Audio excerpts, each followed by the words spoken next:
O Brasil foi o último país que acabou com a escravidão. A Inglaterra pressionava o Brasil para acabar com a escravidão, pois ela desejava que os escravos se tornassem trabalhadores assalariados.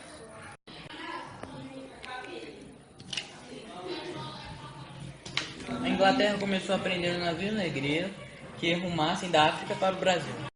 Diante desta pressão, foram criadas leis abolicionistas para acabar com a escravidão no Brasil. Foram sendo criadas leis que aos poucos aboliram a escravidão, pois se a abolição ocorresse de uma hora para outra, os fazendeiros ficariam sem mão de obra. Em 1871, foi criada a Lei do Ventre Livre, que considerava livre todo indivíduo negro nascido a partir daquela data. A Lei Eusébio de Queiroz proibiu o tráfico de escravos da África para o Brasil.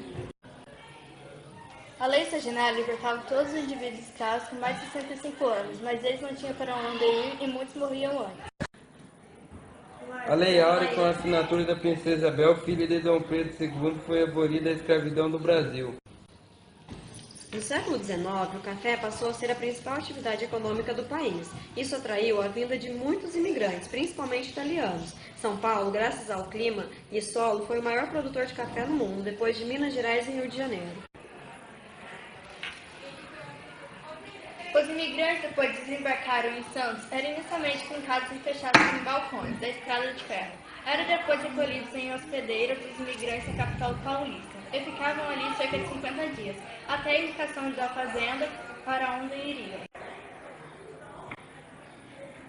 Tudo deles era cobrado: moradia, médico, escola, condições de igreja e uso de passos. Os proprietários acostumados com a escravidão tratavam os colonos como se fossem escravos. Diante dessa situação, os colonos se revoltavam constantemente. A Lei Áurea, com a assinatura da Princesa Isabel, filha de Dom Pedro II, foi abolida a escravidão do Brasil. Os escravos receberam a liberdade, mas ficaram desempregados, sem moradia, sem terra, com dificuldade de emprego por conta do racismo. Foram engrossar a fileira da pobreza no Brasil. Assim como no século XIX, levantaram-se vozes contra a escravidão. Hoje temos que nos levantar contra o racismo e a discriminação racial. Que não sejamos espelho de um passado escravocrata, mas espelho para um futuro sem discriminação.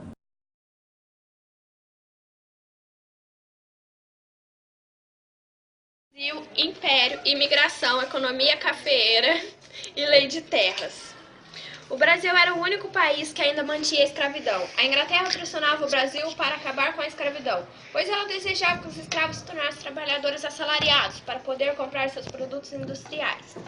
Em 1950, a Lei Eusébio de Queiroz proibiu o tráfico e comércio de escravos da África para o Brasil. Outra pressão vinha dos abolicionistas, que pregavam o fim do regime escravista no país. Em 1871, dá liberdade aos filhos de escravos que nasceram desde a data dessa lei.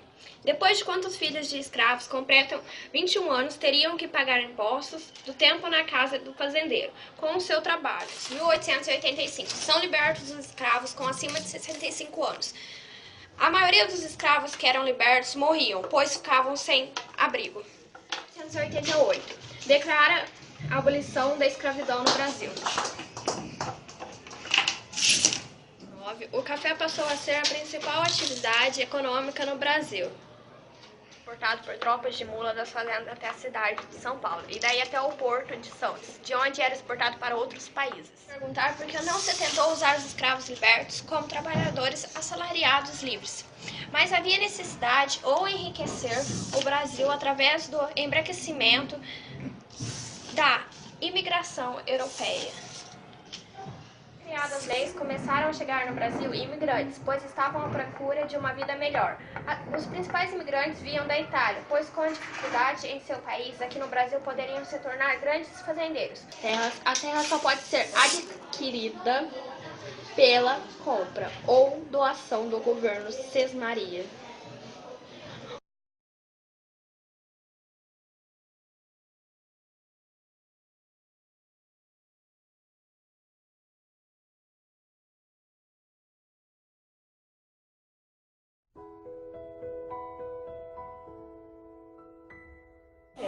Imigração, economia, cafeeira e lei de terras. O Brasil era o único país que ainda mantinha a escravidão. A Inglaterra pressionava o Brasil para acabar com a escravidão, pois ela desejava que os escravos se tornassem trabalhadores assalariados, para poderem comprar seus produtos industriais. A Inglaterra começa a prender os navios negreiros que rumassem da África em direção ao Brasil. Em 1850, a Lei Eusébio de Queiroz proibiu o tráfico de escravos da África para o Brasil. Outra pressão vinha dos abolicionistas, que pregavam o fim do regime escravista no país.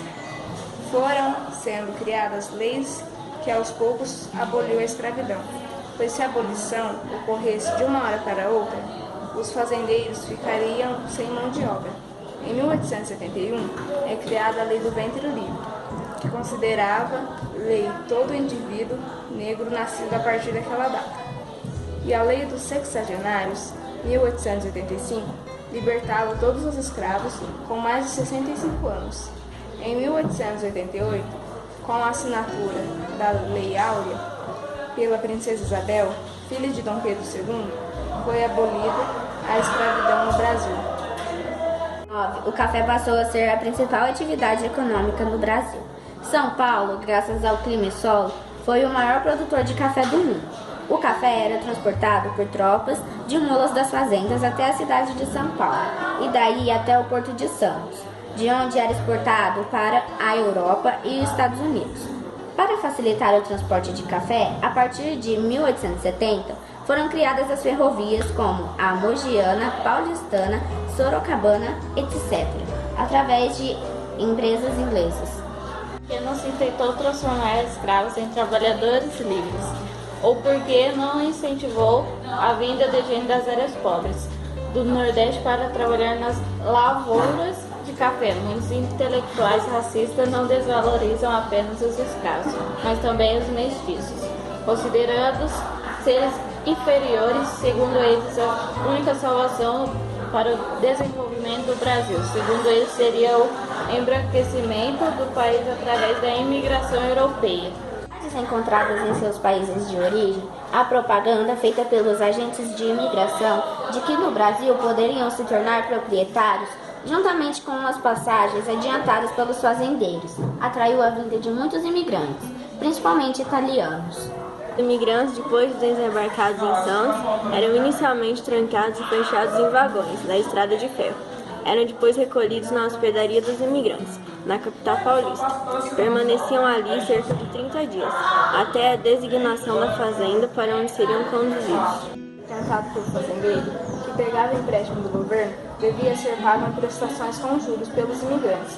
Eram descontadas as dívidas dos imigrantes com juros. Os colonos não conseguiam sondar as dívidas nos prazos estipulados junto aos fazendeiros, ficando cada vez mais endividados. O dinheiro arrecadado com a venda de terras em leilões públicos pelos estados eram destinados para trazer imigrantes para o Brasil.